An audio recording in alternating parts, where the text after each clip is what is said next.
Hello everyone, welcome back to Banu kitchen.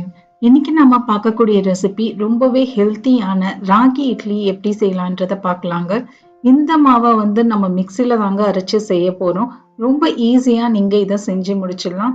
நம்ம எப்பயும் அரைக்கிற இட்லி மாவை விட வாரத்துக்கு ஒரு வாட்டி நீங்க இதை செஞ்சு சாப்பிடுங்க. அவ்வளோ சத்தான ராகி இட்லி இது.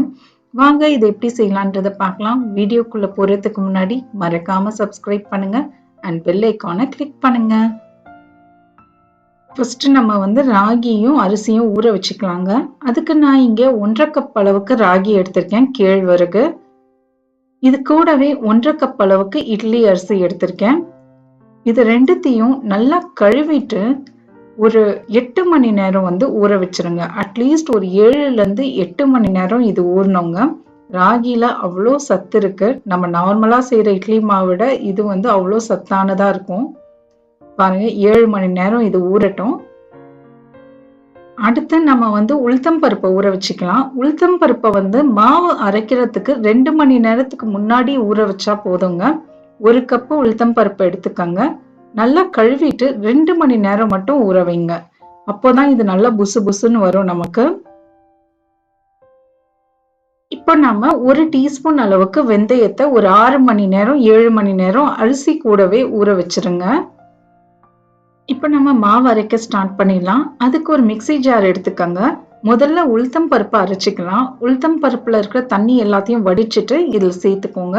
இது கூடவே வெந்தயத்தையும் சேர்த்துட்டு இதை நல்லா மைய அரைச்சி எடுத்துட்டு வந்துடுங்க. ஒரு 1/2 கப் அளவுக்கு தண்ணியை சேர்த்து அரைச்சிங்கன்னா போதும். அரைச்ச உளுத்தம் பருப்பு மாவை இந்த மாதிரி நல்லா கையால ஒரு 2 நிமிஷம் நல்லா அடிச்சுக்கோங்க. ஏன்னா அப்பதான் மாவு நமக்கு புசு புசுன்னு வரும்.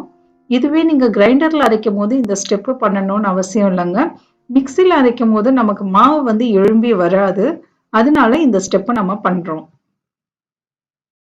அதே மிக்ஸி ஜார்ல இப்ப நம்ம அரிசியும் கேழ்வரகையும் 2 பேட்சா போட்டு அரைச்சிக்கோங்க. ஒரேடியா எல்லாத்தையும் சேர்த்து அரைக்காதீங்க.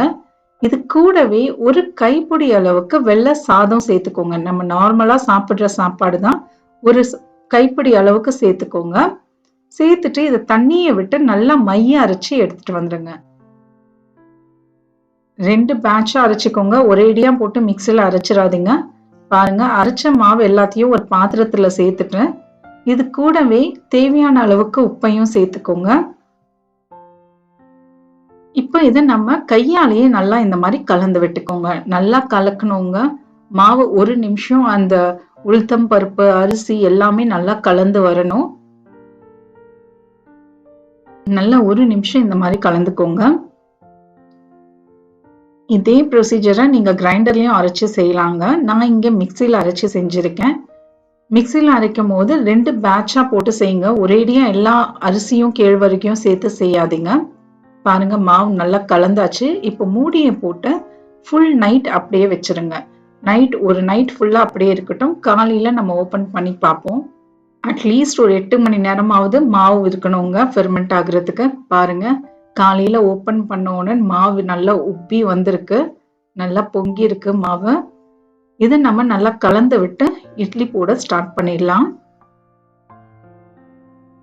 நல்லா கலந்துக்கோங்க. இப்ப நம்ம இட்லி போட ஸ்டார்ட் பண்ணலாம். இட்லி தட்டை எடுத்துக்கோங்க. இதுல கொஞ்சமா எண்ணெயை தடவிக்கோங்க. அப்பதான் இட்லி நமக்கு ஒட்டாம வரும். இட்லி துணி இருந்ததுன்னா நீங்க அது கூட யூஸ் பண்ணிக்கோங்க. கொஞ்சம் கொஞ்சமா இதுல மாவை ஊத்திக்கோங்க.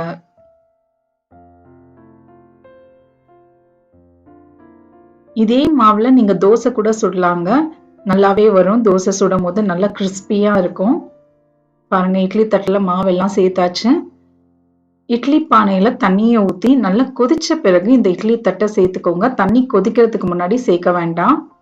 நல்லா கொதிக்கிற தண்ணியில இதை சேர்த்துட்டு மீடியம் ஃப்ளேம்ல ஒரு 8ல இருந்து 10 நிமிஷம் அப்படியே வச்சிருங்க. 10 நிமிஷத்துக்குள்ளேயே இட்லி நல்லா வெந்துடும். அப்புறம் ஓபன் பண்ணி பாருங்க. ஒரு குச்சியோ இல்ல கையால தொட்டு பாருங்க, உங்களுக்கு இட்லி வெந்திருக்கும். இதை கேஸை ஆஃப் பண்ணிட்டு நம்ம ஆற விட்டு இந்த இட்லி எல்லாம் வெளில எடுத்துக்கலாம். நல்லா ஆறின பிறகு ஒரு கரண்டியை வச்சு இந்த மாதிரி எடுத்துக்கோங்க. பாருங்க, சூப்பரான சத்தான ராகி இட்லி நமக்கு ரெடி ஆயாச்சு. இது கூட நீங்க தேங்காய் சட்னியோ இல்ல கார சட்னியோ வச்சு சாப்பிட்டீங்கன்னா அவ்வளோ அருமையா இருக்கும். கார சட்னிக்கான லிங்க் நான் கீழே டிஸ்கிரிப்ஷன் பாக்ஸ்ல கொடுத்துருக்கேங்க. இல்லை என் சேனல்ல இருக்கு, செக் பண்ணிக்கோங்க. பாருங்க எவ்வளோ சாஃப்டா இருக்கு. இதே ப்ரொசீஜரை நீங்க ட்ரை பண்ணி பாருங்க. உங்களுக்கும் இட்லி நல்லா சாஃப்டா பூ போலயே வரும். எப்பயும் செய்யற ஒரே மாதிரி மாவு செய்யாம இந்த மாதிரி ஹெல்த்தியான மாவு வாரத்துக்கு ஒரு வாட்டி நீங்க செஞ்சு சாப்பிடுங்க. ட்ரை பண்ணி பாருங்க. எப்படி வந்ததுன்றத எனக்கு கமெண்ட்ஸ்ல சொல்லுங்க. மறக்காம சப்ஸ்கிரைப் பண்ணுங்க அண்ட் பெல் ஐகானை கிளிக் பண்ணுங்க. தேங்க்யூ ஃபார் வாட்சிங்.